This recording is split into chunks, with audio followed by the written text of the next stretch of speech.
Dalam nama Bapa dan Putra dan Roh Kudus. Amin.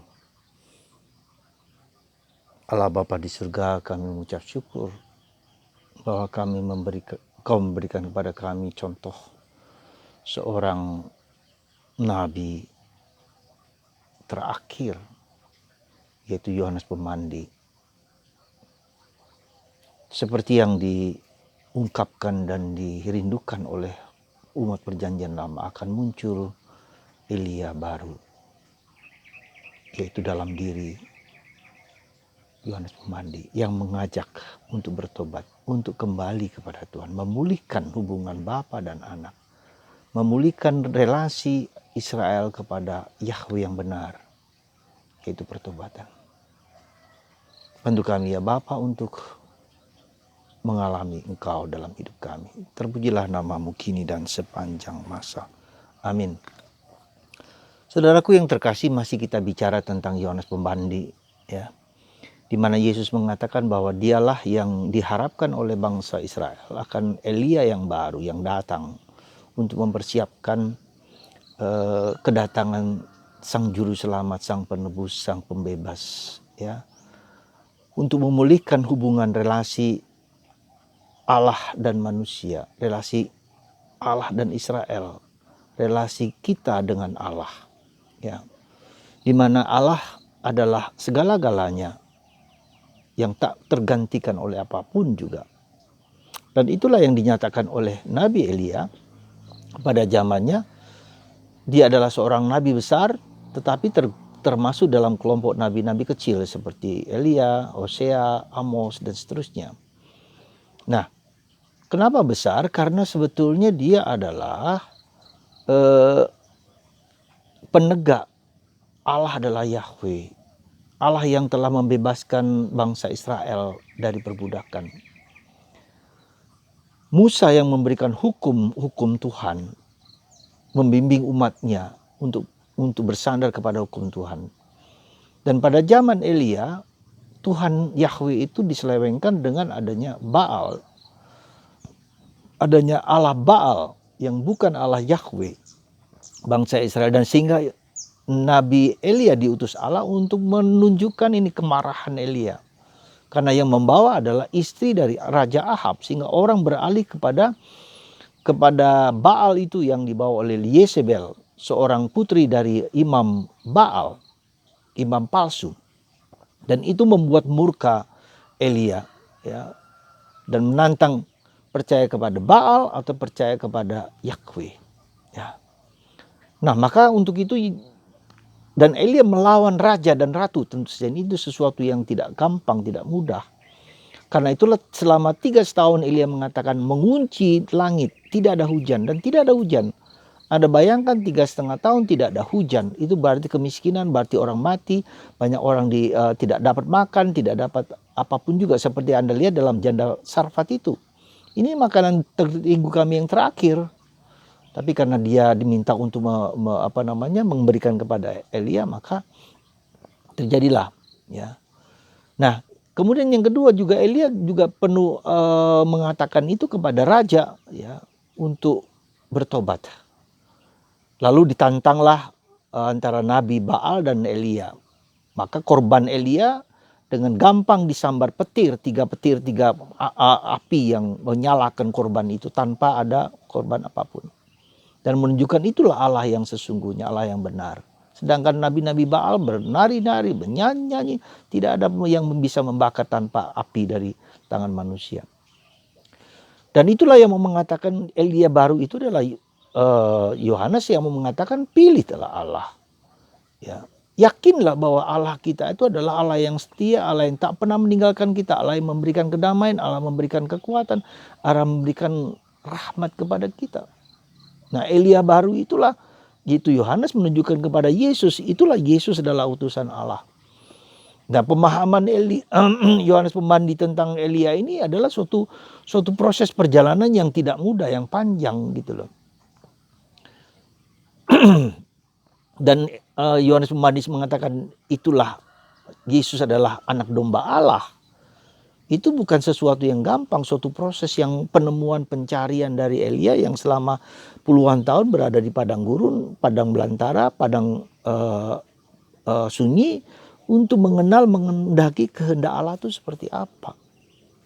Nah, saudaraku yang terkasih dalam Kristus, menjelang Natal ini kita diminta satu aspek penting di dalam persiapan kita adalah aspek pertobatan. Apa yang sebetulnya aspek pertobatan? Mungkin yang harus kita sadari adalah bahwa kita percaya, kita yakin dan mengalami nggak bahwa Tuhan kita itu adalah Allah yang tak pernah meninggalkan kita. Ya, itu yang harus kita sadari, bahwa Tuhan bekerja dalam diri kita, sungguh-sungguh bekerja dan sungguh-sungguh membuat hidup kita sungguh-sungguh hidup yang bahagia. Kita bahagia nggak bersama Yesus, ya, dan kita mengalami itu tidak dalam kehidupan kita. Ya, itu yang mungkin perlu kita renungkan sehingga kita berani mengorbankan segala sesuatu, mengorbankan yang kehidupan ini untuk mengalami Allah, perjumpaan dengan Allah tersebut. Ya. Pernahkah kita mengalami perjumpaan dengan Allah sehingga kita yakin bahwa iman kita itu bukanlah iman yang abal-abal, bukan iman yang kosong. Ya. Ketika kita menghadapi tantangan entah penderitaan secara pribadi, dalam keluarga atau di lingkungan masyarakat kita, tergodakah kita dengan ajaran-ajaran lain yang mengajarkan sesuatu, ya juga tentang Allah. Ya, tapi Allah yang seperti apa? Ya, Allah kita adalah Allah Israel yang dalam perjalanan waktu terus menerus sampai sekarang, dan Allah bangsa Israel, Kristio Yudeo, ya, dan itu sudah terbukti dalam sejarah bangsa Israel dalam diri Yesus. Nah, problemnya menurut saya adalah problem, dan ini yang tidak sangat mudah. Ya. Sekali lagi, problemnya adalah problem pengalaman akan Allah. Selalu saya mengatakan, coba Anda perhatikan dalam Injil, kitab suci. Berapa orang yang sungguh-sungguh mengalami Yesus, mengalami perjumpaan dengan Allah? Tidak banyak sekali lagi. Maka itu yang mengikuti Yesus dengan setia sampai akhir adalah beberapa orang saja yang sungguh-sungguh mengalami Yesus. Ya. Dan Yesus pun mengalami kurang lebih 30 tahun dalam keheningan dan kesunyian Yohanes Pemandi, dan Bunda Maria juga mengalami yang serupa. Dan itu bukan yang gampang gitu loh, pengalaman dengan Allah itu. Ya. Jadi pengalaman Allah itu adalah rahmat, tetapi pada saat yang sama adalah perjuangan dan pergulatan.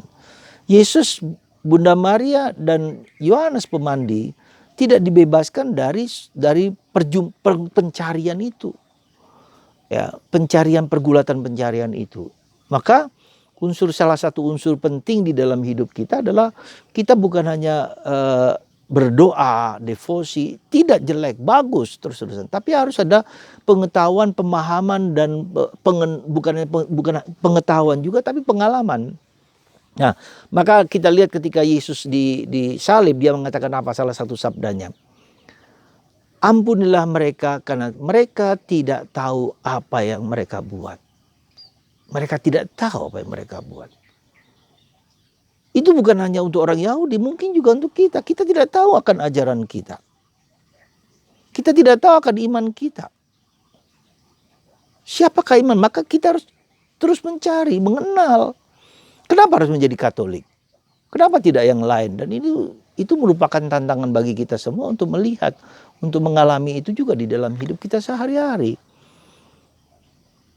Ya, jadi saudaraku yang terkasih dalam Kristus, apa yang menjadi tantangan kita di zaman sekarang ini adalah komplasensi, itu kemalasan, puas dengan apa yang ada.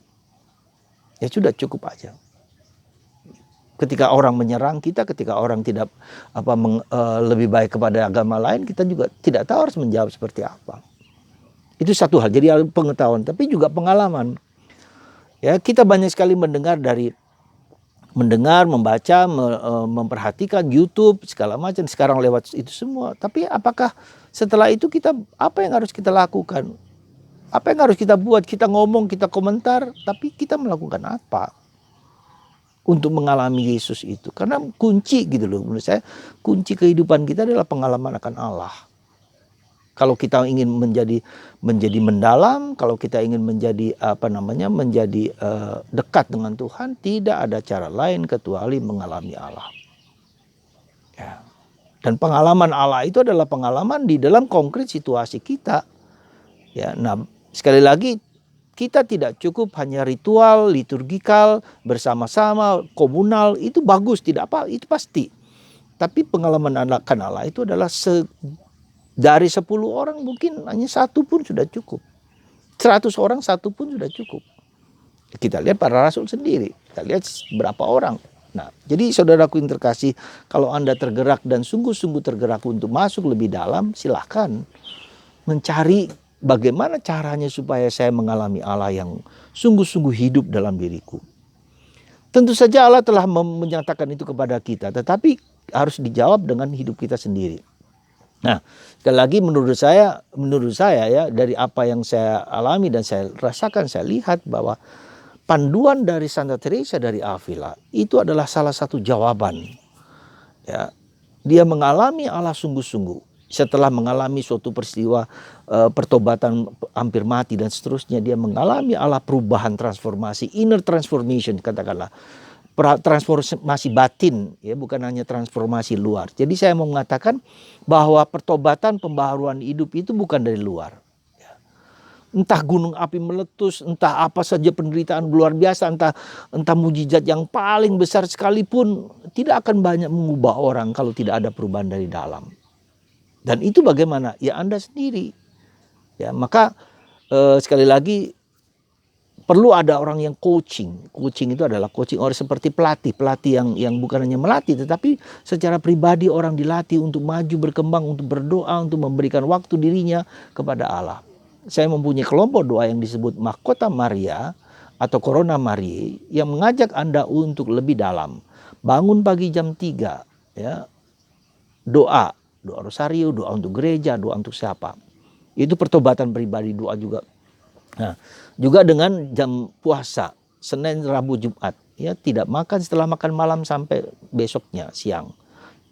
Lalu juga nanti tidak minum lebih lama. Jadi dengan puasa dan berdoa itu kita seringkali diberi kemampuan untuk melakukan sesuatu yang baik dari dalam. Ya, lalu nanti pertama Roh Kudus akan membantu kita untuk semakin bertobat, semakin melakukan apa yang harus kita lakukan dalam hidup kita. Ya, mencintai kitab suci, lebih mencintai kitab suci, dan nilai-nilai segala sesuatu, nilai yang dulu nampaknya indah, yang dulu begitu menarik menjadi memudar. Ya, lalu kita tahu apa artinya the taste of God. Seperti halnya Yakobus, Yohanes dan Petrus di atas gunung. Mereka merasakan secercah, sekecil mencicipi surga itu bersama Yesus. Dan itu adalah jaminan bagi kita. Semoga di masa Natal ini kita semua bisa mencicipi surga itu. Dan butuh suatu persiapan seperti Yohanes Pemandi. Dia mempersiapkan segala sesuatu kedatangan Yesus dan mengatakan itulah anak domba Allah yang menghapus dosa-dosa dunia. Ya. Agnus Dei qui tollis peccata mundi miserere nobis. Anak domba Allah yang menghapus dosa-dosa dunia, kasihanilah kami. Yang kita nyanyikan, kita doakan dalam Ekaristi. Semoga kita semua tergerak dan digerakkan sekali lagi untuk mencari Tuhan di atas segala sesuatu. Ya, jangan gantikan Tuhan dengan Baal-Baal. Baal-Baal zaman sekarang itu bukan